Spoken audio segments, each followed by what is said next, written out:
Hello my dear students, आप में से जो भी बच्चे री नीट 2026 का एग्जामिनेशन दिए हैं उन सबसे पहले मैं ये पूछना चाहूंगा कि बेटा कैसे हो आप लोग। फिर आप ये बताना कि कैसा गया एग्जामिनेशंस, क्योंकि जब एग्जामिनेशन हॉल से बाहर आते हैं कुछ बच्चे का एग्जामिनेशन अच्छा गया होगा और कुछ बच्चे का एग्जामिनेशन अच्छा नहीं गया होगा।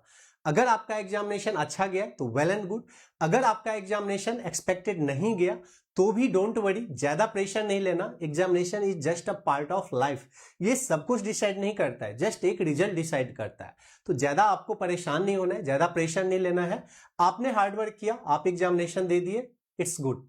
अब आपको यह बताना है कमेंट बॉक्स में कि आप कितने मार्क्स स्कोर कर रहे हो, कितना आपका एक्सपेक्टेड है। ऑल ओवर अगर हम लोग पेपर की बात करें, एज ए टीचर अगर मैं रिव्यू दूं तो बायोलॉजी आपका एनसीईआरटी से था, इजी था जैसा कि फर्स्ट पेपर में भी आया था। केमिस्ट्री आपका इजी टू मॉडरेट था, एनसीईआरटी से सारे क्वेश्चंस आए थे, कोई भी जेई एडवांस कोई भी जेई मेंस के क्वेश्चंस नहीं, बिल्कुल एनसीईआरटी जैसा नीट का पैटर्न होना चाहिए वैसे ही। फिजिक्स की बातें करें, जैसा मैं आप लोग को बार बार बोल रहा था कि बेटा इस बार का पेपर लेंथी आएगा, तो फिजिक्स का पेपर इजी तो नहीं बोला जा सकता है, moderate at the same time hard भी नहीं बोल सकते इसको, क्योंकि मैं आपको पहले भी बोला था कि बेटा हार्ड पेपर नीट में नहीं आता है। कोई भी जेई मेन का क्वेश्चन नहीं, कोई भी जेई एडवांस का क्वेश्चन नहीं, नीट लेवल के सारे क्वेश्चंस थे। कुछ क्वेश्चंस डायरेक्ट एनसीईआरटी से, कुछ क्वेश्चंस डायरेक्टली पीवाईक्यू से, कुछ न्यू फ्रेम किए हुए क्वेश्चंस, बट वो क्वेश्चंस भी डायरेक्टली नीट बेस्ड थे। हाँ, जेई मेन में भी कुछ इजी लेवल के क्वेश्चंस, नीट लेवल के क्वेश्चंस आ जाते हैं, तो वो जेई मेन से भी मैच हो सकता है, बट इसका मतलब ये नहीं बोल सकते कि जेई मेन टाइप का पेपर नीट में आ गया, नहीं, मॉडरेट लेवल का पेपर था। तो ऑल ओवर पेपर आपका biology easy, chemistry easy to moderate and physics moderate. आप में से कई सारे बच्चे ऐसे होंगे जिनको फिजिक्स हार्ड लग रहा होगा और आप सोच रहे होंगे कि सर आप फिजिक्स को मॉडरेट कैसे बोल रहे हो। बेटा आपके प्रिपरेशन में थोड़ी सी कमी रह गई होगी या फिर थोड़ा सा प्रैक्टिस कम रह गया होगा, इसलिए आपको एग्जामिनेशन हॉल में थोड़ा सा फिजिक्स हार्ड फील हुआ होगा। अदरवाइज फिजिक्स के पेपर मॉडरेट थे, लेंदी थे वहां पे। और मैंने कुछ दिन पहले आप लोग को एक वीडियो बना के भी बताया था, यहाँ पे ये देखिए, मैंने एग्जामिनेशन से 2 दिन पहले थोड़ी सी इंफॉर्मेशन मेरे पास थी, तो मैंने बताया था कि बेटा पेपर रिवील हो चुका है, आप लोग का बायो का पेपर इजी, केमिस्ट्री का easy to moderate and physics का पेपर लेंदी होगा। बहुत सारे बच्चे इस पे देखे थे, पता नहीं वो उसके अकॉर्डिंग प्रिपरेशन कर पाए या नहीं। 43 के बच्चे इस पे देखे थे, बट पेपर एग्जैक्टली सेम आया था जैसा मैंने इस वीडियो में बताया। तो आप प्लीज कमेंट बॉक्स में कमेंट करके बताएं कि आपका स्कोर कितना रहा। नेक्स्ट आते हैं सेफ स्कोर। सेफ स्कोर क्या रहेगा?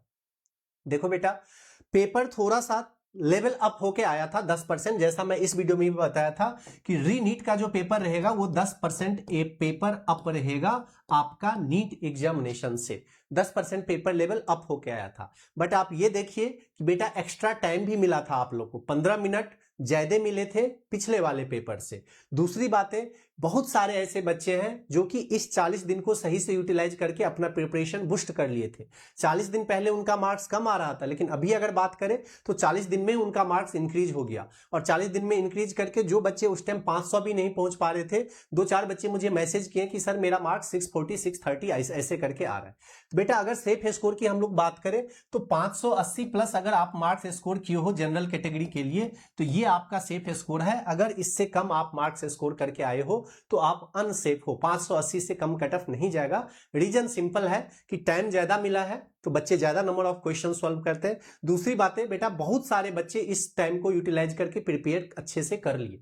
कई सारे ऐसे बच्चे जिनका पहला एग्जामिनेशन अच्छा गया, दूसरा अच्छा नहीं गया, but at the same time बहुत बच्चे जिनका पहला एग्जामिनेशन अच्छा नहीं गया था वो अच्छे से प्रिपेयर कर लिए। तो ये आपका सेफ स्कोर है। यहाँ पे आगे आपको क्या करना चाहिए, कैसे करना चाहिए, इन चीजों के लिए भी मैं राइट गाइडेंस दूंगा। जिन बच्चे को मेरे बारे में पता नहीं है, so my dear students, my name is Keshav Krishna. India is one of the toughest examination IIT JEE मैंने क्रैक किया है, और पिछले 10 साल से जेईई नीट के बच्चे को गाइड कर रहा हूं। 3 साल एलएन में, 2 साल आकाश और 2 साल अनअकैडमी में मैं काम कर चुका हूं, और फाइनली आप लोगों के लिए के स्क्वायर कैरियर इंस्टीट्यूट प्लेटफॉर्म चलाता हूं। अगर आपको मेरे बारे में और भी कुछ ज्यादा जानना है तो आप गूगल पे मेरा नाम केशव कृष्णा अनअकैडमी या केशव कृष्णा फिजिक्स सर्च कर सकते हैं। तो अगर आपके मन में कोई भी कंफ्यूजन है आप उससे रिलेटेड कमेंट कीजिए। आपको एक डिटेल्स वीडियो भी मैं बना के दे देता हूं कि एग्जैक्टली लॉजिकली कैसा कितना सेफ स्कोर रहेगा। और अगर आपके मन में कोई भी दिक्कत हो, कुछ भी कंफ्यूजन हो, तो आप कमेंट बॉक्स में कमेंट कीजिए। मिलते हैं फिर नेक्स्ट वीडियो में। Wish you all the best.